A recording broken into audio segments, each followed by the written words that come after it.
सभी साथियों को मेरा नमस्कार।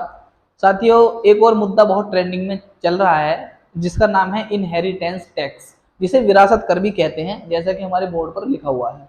अब देखिए, कांग्रेस के एक अध्यक्ष हैं ओवरसीज अध्यक्ष, जिनका नाम है सैम पित्रोदा। इन्होंने ये बोला कि जिस तरीके से यूएसए में इनहेरिटेंस टैक्स लगता है उसी तरीके से भारत में भी लगना चाहिए, या मतलब उन्होंने ऐसा नहीं बोला था, उन्होंने ये बोला था कि ऐसे मुद्दों पर चर्चा होनी चाहिए। तो अब देखिए है क्या, अब इस बात को उन्होंने पकड़ा, मतलब उन्होंने बोला और जो विपक्षी उन्होंने पकड़ा। इवन मोदी जी ने तो अपनी रैली में ये तक कह दिया कि कांग्रेस एक ऐसा हाई टैक्स लगाना चाहती है जो कि माता पिता या बुजुर्गों की जो संपत्ति है, जो उत्तराधिकारी को मिलनी चाहिए, उसे वो हड़पना चाहती है, जबकि इसमें ऐसा कहीं कुछ नहीं है। सैम पित्रोदा ने और कांग्रेस से पूछा गया कि आप इस बयान पर क्या कहना चाहेंगे। कांग्रेस ने कहा कि हाँ, अपने आप को इस बयान से दूर रखना चाहिए। उन्होंने इससे दूरी बना ली। फिर इसके बारे में जो हमने पता लगाया, ये पता लगा कि सैम पित्रोदा ने जो बात कही थी यूएसए वाली, उसमें ये था कि उन्होंने एग्जांपल दिया था कि यूएसए में अगर किसी व्यक्ति के पास $100 मिलियन की संपत्ति है और वो मर जाता है, तो क्या होगा कि जो उसके पुत्र है, उसका जो पुत्र है, उसे 45% ही मिलेगा, यानी $45 मिलियन जो है डॉलर उसके पुत्र को मिलेंगे, और 55% जो यानी 55 मिलियन जो है सरकार ले लेगी। तो इस तरीके की यूएसए में व्यवस्था है। लेकिन अगर मैं आपको पूरी जानकारी बताऊं तो यूएसए के भी 6 स्टेट ऐसे हैं जिनमें ये व्यवस्था है, जैसे मैरीलैंड हो गया, नेब्रास्का हो गया, और भी है 4 और हैं। तो वहां पे भी सिर्फ 6 में है, तो यहाँ पे ऐसा नहीं है कि मतलब पूरे यूएसए में लागू है।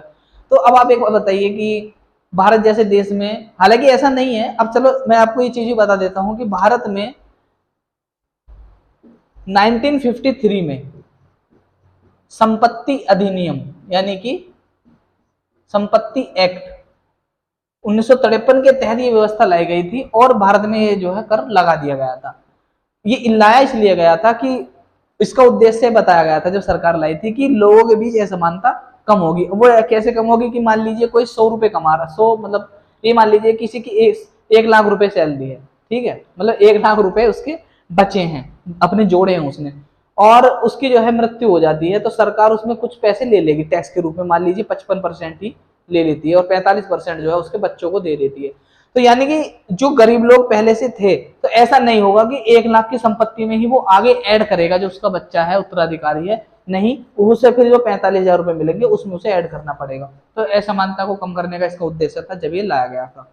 लेकिन जैसा कि जयराम रमेश जो कांग्रेस के नेता हैं बड़े, उन्होंने बताया कि देखिए 1985 में जब राजीव गांधी प्रधानमंत्री थे, तो उन्होंने क्या करा, इस विरासत कर को खत्म कर दिया, इस विरासत कर को खत्म कर दिया, क्योंकि ये सही से काम नहीं कर पाया। तो अब मैं भी यही बात सोच रहा हूँ कि अगर मान लीजिए भारत में लागू हो गया तो क्या होगा, क्या इसका प्रभाव पड़ेगा, ये आप भी सोचिए कि इसका क्या प्रभाव पड़ेगा। तो भारत जैसे देश में तो मुश्किल है। अब मैं एक और बात बताऊं कि यूरोप में या यूएसए तो काफी डेवलप है, वहां पे ही सही से काम नहीं कर पा रहा है, तो यहाँ भारत में कैसे काम कर पाएगा।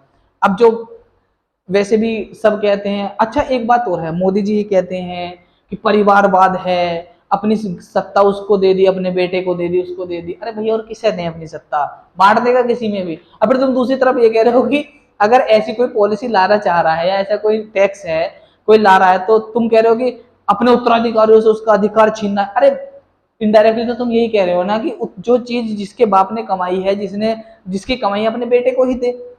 तो मैं कहना चाहता हूँ कि दोहरे मानदंड मत अपनाइए। और मैं भी खैर थोड़ा मुझे अजीब सा लगा कि यार अगर ऐसे यहाँ होगा तो हमारे तो पिताजी की और जो दादा की संपत्ति है वो सरकार ले जाएगी, इस तरीके से। तो साथियों, कोई नहीं, मुद्दे को जानते रहिए, समझते रहिए, और इस विरासत कर इनहेरिटेंस टैक्स को अपने दिमाग में रखिए। सभी साथियों को मेरा नमस्कार, अपना प्यार बनाए रखिए, लाइक करिए और सब्सक्राइब करिए चैनल को।